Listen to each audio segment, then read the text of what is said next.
welcome to my channel. I have another review for you guys. It's going to be on Ophidia GG Medium Tote by Gucci.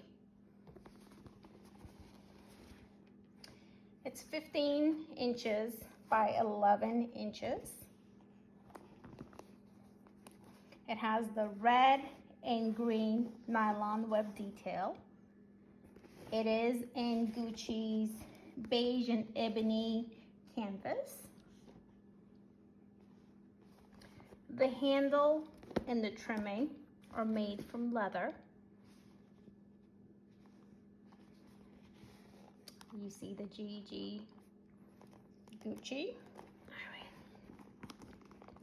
It does have a magnetic snap closure, which is pretty strong.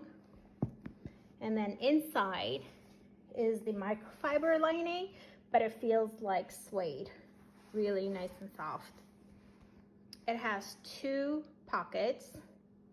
It has a pocket in here, and then it's got a zipper pocket inside.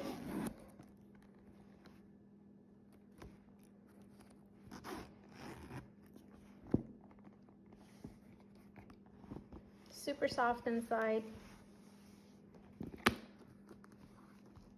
Here's the back.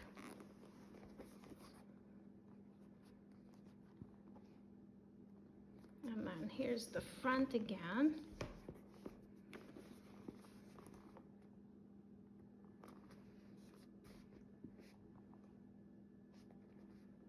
And I'll have a video or a picture at the end of my video to show how it looks. Thank you.